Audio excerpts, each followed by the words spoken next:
प्यारे दोस्तों, नमस्कार। चलते चलते कालू कौवे को एक मूंगफली मिल जाती है। कालू कौवा वो मूंगफली उठा लेता है और रास्ते में जाते जाते वो सोचता है, अगर मैं ये मूंगफली जमीन में दबा दूं तो मैं इस एक मूंगफली से ढेर सारी मूंगफलियां ले सकता हूँ। ऐसे सोचते हुए कालू कौवा कबूतर के पास जाता है। यार कबूतर, मुझे ये मूंगफली मिली है, मैं इसे बोना चाहता हूँ, मगर मुझे ये नहीं पता कि मूंगफली पौधे के नीचे जमीन में लगेगी या पौधे के ऊपर। कालू, तुम्हें ये भी नहीं पता कि मूंगफली जमीन के नीचे लगती है। जब फसल पक जाती है तो इसका पौधा सूख जाता है और जमीन के नीचे से मूंगफली निकाल लेते हैं। फिर कालू कौवा सीधा चिड़िया के पास जाता है। चिड़िया, चिड़िया, मेरे पास मूंगफली है, चलो हम दोनों मिलकर मूंगफली की फसल उगाते हैं। जब फसल पक जाएगी तो हम इसे बांट लेंगे। चिड़िया भी मान जाती है, मैं आधी फसल लूंगी। आधी ही ले लेना, चलो हम काम शुरू करते हैं। फिर चिड़िया और कौवा जाकर मूंगफली बीजने के लिए जमीन को नरम करते हैं और मूंगफली को जमीन में दबा देते हैं। चिड़िया, अब मैं थक गया हूँ, बाकी का काम तुम करोगी। अब तुम इसे पानी दे देना और मैं घर जा रहा हूँ। ऐसा कहते हुए कालू कौवा घर चला जाता है। चिड़िया नदी से पानी लाती है और मूंगफली के बीज पर डाल देती है। ऐसे ही कुछ दिन गुजर जाते हैं और वहाँ एक मूंगफली का पौधा उग आता है, जिसे देखकर चिड़िया और कौवा बहुत खुश थे। चिड़िया, अब बहुत जल्द हमारे इस मूंगफली के पौधे पर मूंगफली लग जाएगी। कहाँ कहाँ लगेगी मूंगफली? यहाँ यहाँ पत्तों के पास। बस तुम काम ध्यान से करो, मैं तुम्हें मूंगफली ज्यादा दूंगा। जाओ अब पानी ले आओ, हमारा पौधा सूख रहा है। चिड़िया नदी से पानी लेने चली जाती है। हो, मासूम बेचारी चिड़िया, ये क्या जाने कि मूंगफली तो जमीन के नीचे लगेगी, जिसे मैं पकने के बाद जमीन से निकाल लूंगा और चिड़िया को कुछ भी नहीं मिलेगा। चिड़िया पानी ले आती है और पौधे को डाल देती है। कुछ दिन और गुजर जाते हैं। अब पौधा सूख रहा था, जिसे देखकर चिड़िया बहुत परेशान थी। कालू भैया, मैं हर रोज मूंगफली के पौधे को पानी देती हूँ, मगर ये पौधा दिन ब दिन सूख ही रहा है। और इसके ऊपर तो अभी तक एक मूंगफली भी नहीं लगी। शायद ये पौधा ही खराब है। हमने ऐसे ही इतनी मेहनत की। हम कुछ दिन और इंतजार करेंगे। अब तुम जाओ और नदी से पानी ले आओ। चिड़िया नदी से पानी लेने चली जाती है।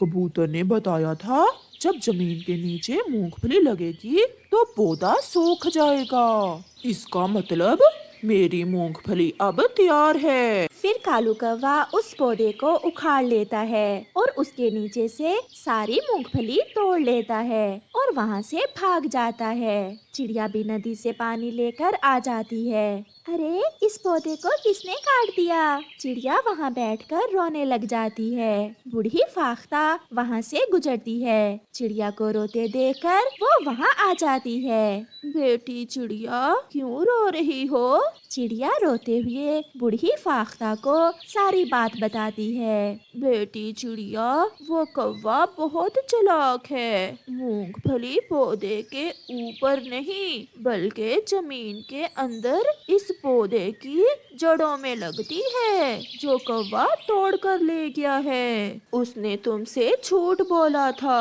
कि मूंगफली पौधे के ऊपर लगेगी। अब तुम घर जाओ और फिर कभी कौवे का विश्वास ना करना।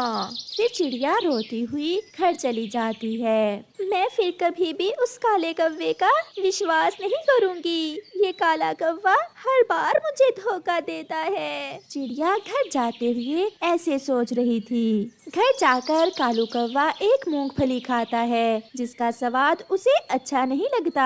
कालू कौवा कबूतर के पास जाता है। यार कबूतर, मेरी मूंगफली की फसल तो तैयार हो गई, मगर मूंगफली का स्वाद कुछ अच्छा नहीं है। पागल, मूंगफली को आग पर भून कर खाते हैं, फिर उसका स्वाद अच्छा लगता है। और आग कहाँ से मिलेगी? हमारे जंगल में आग केवल एक चिड़िया के पास ही है। फिर कालू कौवा शर्मिंदा होते हुए मूंगफली लेकर चिड़िया के पास जाता है। चिड़िया, मैंने आपसे झूठ बोला, मुझे माफ करना। मैंने जमीन के नीचे से मूंगफली निकाल ली थी। जाओ, अब भाग जाओ, मैं तुमसे बात नहीं करती, तुम धोखेबाज हो। चिड़िया, मुझे कबूतर ने बताया है कि मूंगफली को आग पर भून कर खाते हैं, और आग तो आपके पास है। मैं इसीलिए तो आपके पास आया हूँ। अच्छा, तो मैं भी कहूँ, कालू इतना अच्छा कैसे हो गया?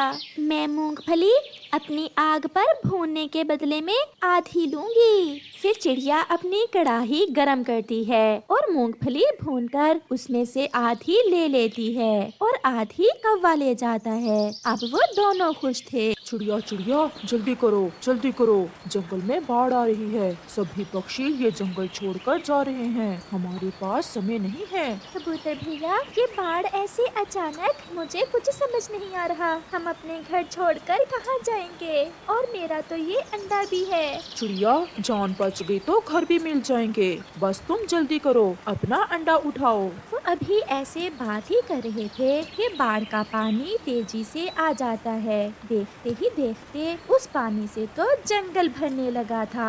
चिड़िया जल्दी से अपना अंडा उठाती है और कबूतर के पीछे पीछे उड़ जाती है।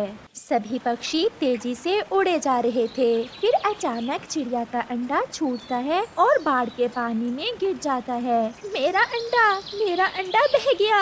बाढ़ का पानी तो चंद लम्हों में ही अंडे को बहा ले जाता है। चिड़िया अपने अंडे के पीछे जाने लगती है, लेकिन कबूतर उसे रोक लेता है। चिड़िया, रुक जाओ, अंडे के पीछे जाना तुम्हारी बेवकूफी होगी। समझ लो, वह अंडा तुम्हारे भागे में ही नहीं था। अगर पीछे से और पानी आ गया तो तुम भी साथ ही बह जाओगी। फिर चिड़िया रोती हुई कबूतर की बात मानकर कबूतर के साथ चली जाती है। मीनू चिड़िया नदी पर पानी पीने आई थी, तो उसकी नजर पानी में बहते हुए अंडे पर जाती है। वो जल्दी से अंडा उठा लेती है और उसे अपने घर ले जाती है। मीनू, ये अंडा आप कहाँ से उठा ले आई हो? मैं नदी पर पानी पीने गई थी, तो ये अंडा मुझे नदी के पानी में बहता हुआ मिला। ये अंडा जरूर उसी बाढ़ के पानी में बहकर आया है जो पश्चिम वाले जंगल में आई हुई है। अब क्या पता इस अंडे के माता पिता के साथ क्या बीती है, जिंदा भी हैं कि नहीं। चूचू, आप मेरी एक बात मानेंगे? मैं जानता हूँ आप क्या कहना चाहती हैं। अगर आप इस अंडे को पालना चाहती हैं तो मुझे कोई एतराज नहीं। मैं इस बच्चे को बहुत प्यार दूंगी। इस बच्चे की वजह से ही मेरी सूनी गोद भर जाएगी। फिर कुछ दिनों बाद वो अंडा फूट जाता है और उसमें से एक चिड़िया का बच्चा निकलता है। चूचू चूचू, देखें, हमारे अंडे से हमारी जाति का बच्चा ही निकला है। मीनू तो आज इतनी खुश थी, उसका बस चलता तो पूरे जंगल में अपने बच्चे का ऐलान करती। दूसरी तरफ रानो चिड़िया और बाकी सब पक्षी भी बाढ़ के बाद अपने वाले जंगल में वापिस आ जाते हैं। रानो चिड़िया की तो दुनिया ही उजड़ चुकी थी। ज्यादा रोने की वजह से उसकी आंखों की बीनाई भी जा चुकी थी। कबूतर रानो का अच्छा दोस्त था। वो हर रोज रानो के पास आता, उसे भोजन भी दे जाता और उसे हौसला भी देता रहता।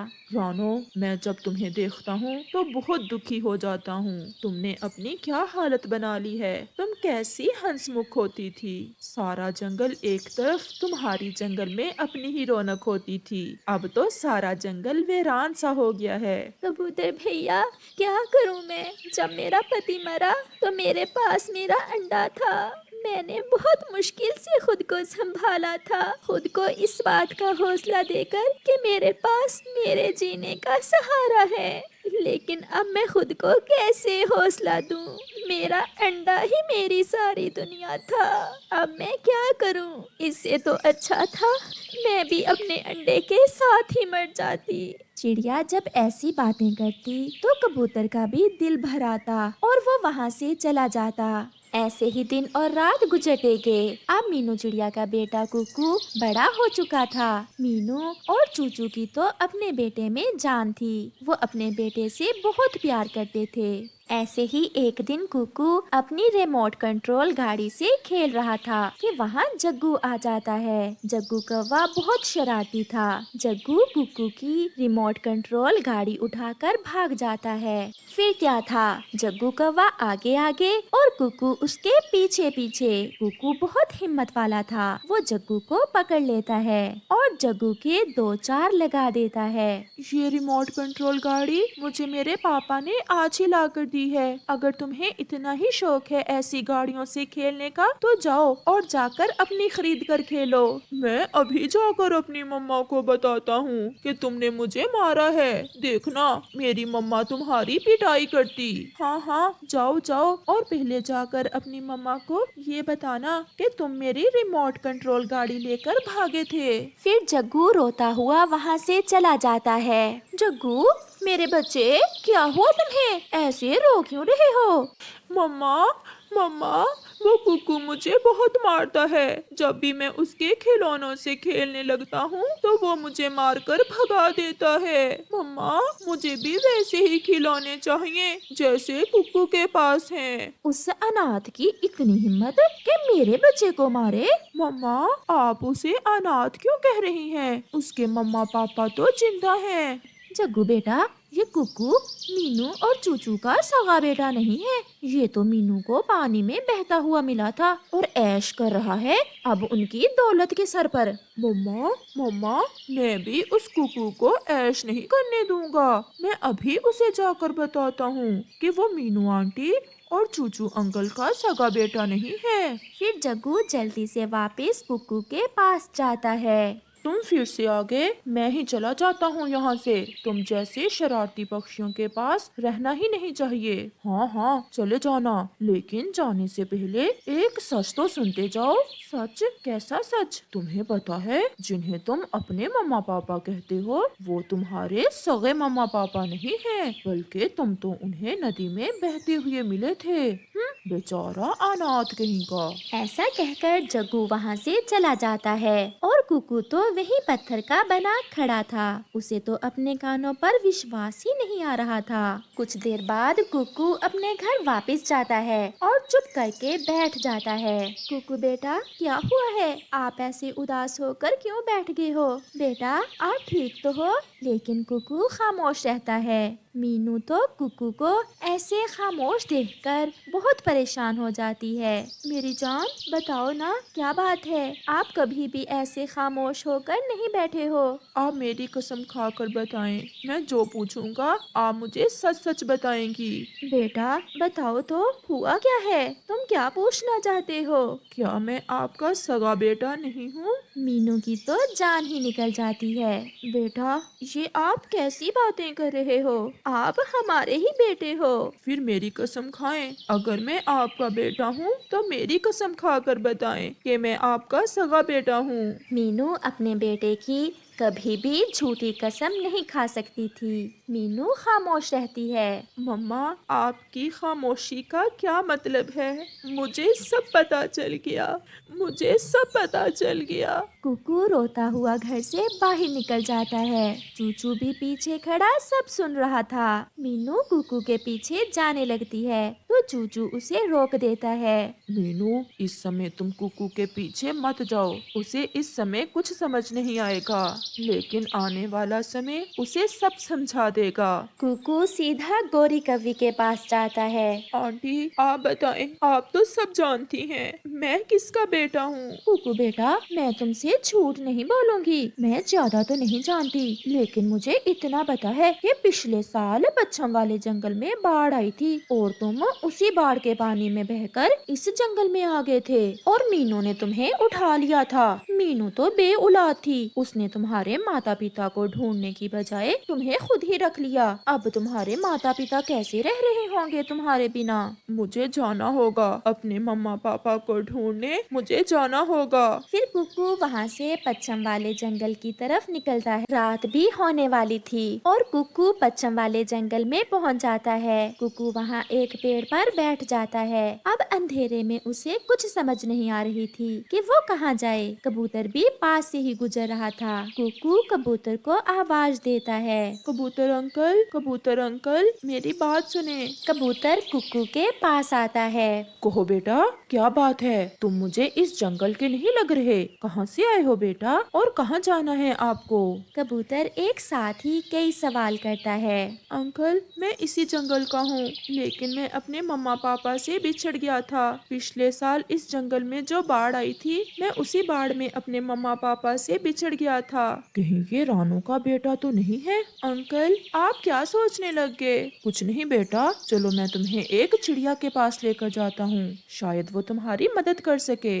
फिर कबूतर कुकू को रानू चिड़िया के घर ले जाता है। रानू बहन, ये चिड़ा इस जंगल में नया आया है, अपने माता पिता को ढूंढ रहा है। इसके माता पिता भी बाढ़ में इससे बिछड़ गए थे।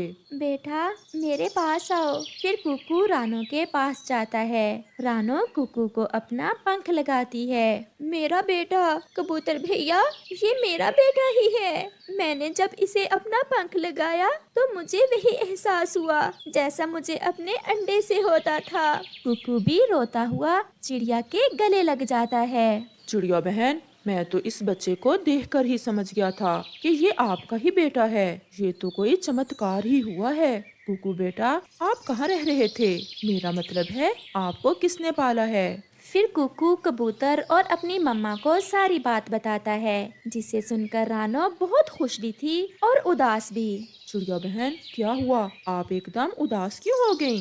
कबूतर भैया, वो चिड़िया बहुत अच्छी होगी जिसने मेरे बेटे को इतने अच्छे से पाला है। संतान को खो देने का दर्द क्या होता है, मुझसे बेहतर कोई नहीं समझ सकता।